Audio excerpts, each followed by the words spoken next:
Hello there, my friends. Welcome back to Silverfest. Chris Marcus, your host here from Arcadia Economics. And I am joined by my good friend Weir of Roota, who, Bix, I was watching your channel years before I was doing this, especially, I didn't remember where I was living, and I'd walk around and I was wondering if anybody else was seeing what was going on in silver because, as you know, it's the most darn fascinating thing you could ever imagine. You couldn't make this up. So I appreciate all that you've done for GATA, just opening people's eyes about the insanity of what's going on. You write about it, you make videos about it, make it fun too. So before we get started, it's just a pleasure to have you here joining us at Silverfest, the very first one. And I know it's a little earlier time, but how are you doing so far this morning? I'm awesome. I think this was a great idea at the exact perfect time for silver. Congratulations on having the forethought to put this all together months ago, or I don't know how long this has been in the making, but perfect timing. Yeah, well, I believe, maybe we'll look it up. I'm pretty sure we must have started planning this when silver was still $18. And, you know, it wasn't, it was just hit me where when's the last time there was something fun to at least bring people together for something positive rather than, you know, talking about how the price is $1 lower for, you know, no particular reason. Although actually for a very particular reason, as we'll dig in today, and usually the reason is JP Morgan, it appears, or one of the, do I even have to throw that disclaimer in there? I mean, now that they're charged with the RICO statute, you know, and you don't need to. No, I this is the first time I've put together all my evidence of JP Morgan rigging the silver market, and it is just astonishing how you don't even have to go to the conspiracy side. You can just use public record.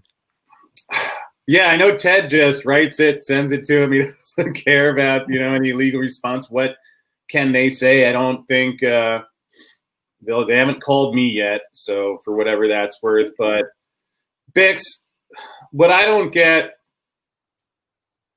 we've got John Edmonds. That's almost 2 years ago now. John Edmonds, a trader, former JP Morgan guy, confessed.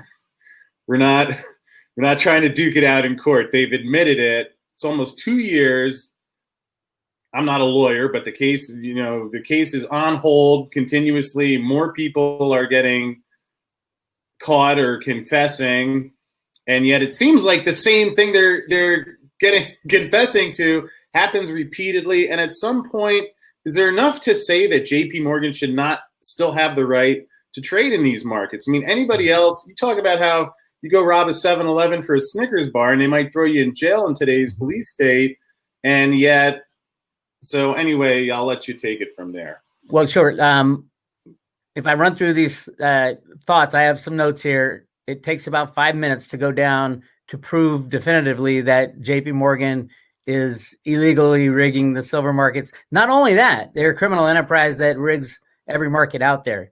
They have $34.5 billion in fines that they've paid over the past 20 years. I mean, those are fines basically to stay out of jail. Stay out of jail. It's 100%. They're willing to pay whatever it takes so that they don't get charged and convicted criminally. These are 151 times that this bank has had gigantic settlements. Gigantic. And it covers every market. It covers the energy markets, the LIBOR markets, the mortgage-backed security markets, the CDS markets. They have 59 trillion in derivatives that go south every other day, and they get bailed out behind the scenes by the Fed. Yeah. Sorry to interrupt, although I got to call BS. You claimed you could go through JP Morgan's felonies in 5 minutes. You can try. I don't think that's possible, but I'll back out of the way again. You can try. I'm not going to go through all their felonies. I'm going to prove that what has happened over the last 10 years is enough to revoke their commodity trading license and their banking license. Does that sound good? I'd love it, and we'll get it on the record, and maybe we can send it to them and see if they have any response. But okay, sounds good. So this is all from public record. First of all, Ted Butler's done amazing work over the past 35 years exposing all the manipulation of silver. he has shown that the silver short position, this gigantic thing that weighs on top of silver at all times, went from Drexel Burnham in the 1990s. They merged and were colluding together with AIG trading up until Burnham was taken out. AIG took it over. Same with Bear Stearns after AIG. Every time someone gets this big silver short position, they go down in a heap. And then after Bear Stearns, JP Morgan obviously took it over when they took over Bear Stearns. And I think the next one is BlackRock. They're shifting all the metal over to the SLV, which BlackRock controls. All right, let's go back when JP Morgan bought Bear Stearns in 2008 for $2 a share. It was all because of silver. Silver was spiking to $21, first time ever. Silver people were excited. Bear Stearns goes down. JP Morgan buys them up at a song. In December 2008, Bernie Madoff gets exposed. The only banker for Bernie Madoff's $50 billion Ponzi scheme was JP Morgan Chase. Those transactions have to be approved by senior management and the board of directors. All of them, every single one of them. They did not get any jail time. Nobody got any jail time at JP Morgan. Proof positive that they are a criminal organization. Then right after that, we get from your Bart Chilton interview, he said they gave JP Morgan some time to get out of the silver short position, a certain amount of time. They weren't able to do it. What did JP Morgan do? Jamie Dimon put a guy named Bill Daley as Barack Obama's chief of staff in January of 2011. Remember that date. Again, silver was hovering around 21. Everybody's like, oh, it's breaking through. All of a sudden, silver goes from 20, 25 bucks to 50 through January, February, March, April. A perfect example of what these guys do. They get all the weak hands in and they slam it and create an artificial bear market. Mm-hmm. Bill Daley gets in there, says, okay, here's what we're going to do. May 1st, the silver drive-by shooting. They slam the price of silver from 50. Over the next month, it goes right back down. And then when Bill Daley leaves in January of the next year, his job is done. They're back at $21 silver. All right. During that same time, March 30th, JP Morgan headlines, Jamie Dimon. Here's what he says. This is when they were debating about not passing the debt ceiling, not raising the debt ceiling. Jamie Dimon says, the title of Wall Street Journal, Dimon hitting debt ceiling would be catastrophic. I hope this gets resolved, Dimon says. If the United States actually defaults on our debt, it would be catastrophic, unpredictable. The growing possibility of federal government would default would throw treasuries, the lifeblood of corporate finance, into disarray. Check this out. All short-term funding would disappear, Jamie Dimon said. Here's what he said he was going to do. We would have hundreds of people working around the world protecting our company from that kind of event. We would get prepared for it way ahead of time, like I would be taking drastic action. It would be really unpleasant, right? That's what he said. His guy is Barack Obama's number one guy. Then voila, you have Operation Silver Slam, the slamming of the silver market on May 1st. Then you go right to what Jamie Dimon did in the repo market. Exactly what Jamie Dimon said he was going to do. He pulled all the funding that JP Morgan was the monster in the repo market. All that year, he was pulling the funding out. $158 billion was pulled out by JP Morgan. It came out later that JP Morgan was the cause of the repo crisis. What happens the next day? They move up the spoofing charges. They charge 3 more traders to make it 6 traders, and they charge them with RICO charges because of what Jamie Dimon did. And then that was September 16th, right after the repo explosion to 10%. Then JP Morgan's whole trading desk was called a criminal enterprise. The company's under investigation. That's what happened. There was a war going on with JP Morgan Chase. They are un-American. They are a treasonous company fighting against the interest of the United States government and the United States people. Jamie Dimon and his band of merry men need to go to jail. They need to go to jail immediately. They should not be. It's not only allowing them to trade in the silver and gold markets, it's allowing them to trade in any market. And oh, by the way, the Federal Reserve has some laws and rules they actually follow. This is for banking license revocation. Number 3, The corporation breached a material term of its license, which Jamie Dimon did.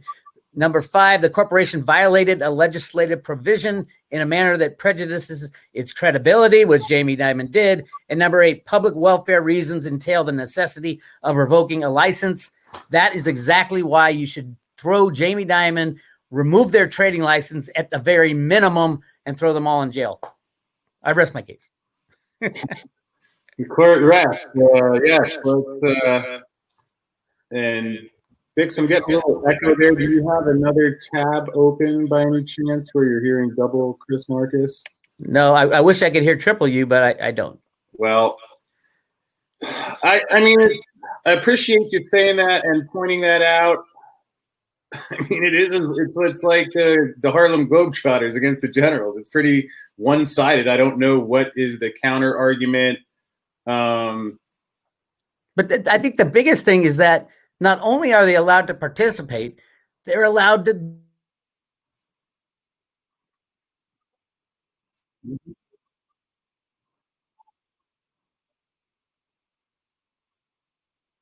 of all the COMEX metal, COMEX silver. They are the trustee of the SLV, the largest silver ETF on planet Earth. I mean, you go down, they take up a massive, you go to the OCC data for JP Morgan on the derivative side, they have 29 billion, which far exceeds anybody with 7 billion or about 7 billion for Citi. JP Morgan is not only allowed to trade in these markets, they're allowed to dominate them and destroy any hope we have for free market trading in silver and gold, by the way. Yeah, and I really admire and appreciate that you speak up about that. It's a tricky thing. I think there's a lot to be said for not worrying about what other people are doing and focus on ourselves, or I focus on myself. Yet I think there's a time also to stand up when you see something that's not right, and at least speak up about it, which I know you've done.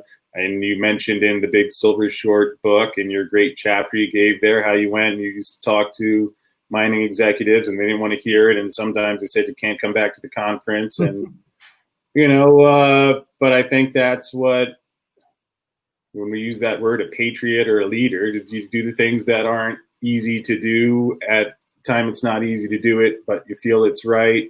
So I admire and appreciate that. And Bix, I was wondering in that Jamie Dimon quote, as we wrap up here, he talked about the dangers of, not printing money to paper things over. And amazing, he talked about the debt ceiling. Did he have any comment about what happens if instead of, not defaulting on the debt ceiling, the country just, not the country, because this isn't, I don't think this is the U.S., that the government corporation just keeps tacking on debt, has no intention of ever repaying it. And then when that runs out, they start printing money. Then when there actually is, we'll leave our Corona government, the whole story about that aside. But when there is something that happens where, people could use, then they say a strong economy. Usually that's when you have something saved. You don't have to just lie and print currency to deceive people so they don't know that you're bankrupt. Did Jamie say anything about that outcome, or? No, and as a matter of fact, he lives the exact opposite. He is hugely in favor of printing as much money as possible to keep the banks up and running. And oh, by the way, that's how they got us in this predicament. We have to bail out the banks because they got us into a position where we are 100% dependent on their survival. And if he had stopped doing all his crimes back in 2008 when he got busted last, he might have a different argument, but they didn't stop. They continued to commit these crimes over and over and over again. And we are more in trouble today. Our country is more in trouble today because of this manipulation than ever before. Everybody knows it now. China knows it. Russia knows it. Even Venezuela knows it. The reality of market rigging has put the United States on its knees. We can't disrupt anything because, oh my God, the king dollar they might start selling it. It doesn't matter if they sell it. They print it behind the scenes and they control all markets that trade in the dollar. So no, Jamie Dimon, he's not going to say, oh, you're printing too much money. What he's going to say is, oh, we made a mistake and we need another bailout. We need more money. That's how him and his crowd not get money. I mean, they have a license to print free money. They get power over us. because of this situation. That's what needs to end as soon as we can. Well, I appreciate you actually taking action to do what is peacefully within our power. And Bix, fortunately, coming up next is two other folks that I know you know well, Bill Murphy and Chris Powell, who have similarly done the same. And, last thing I wanted to mention, I think you would, and you can tell me if I believe this would apply to you as well.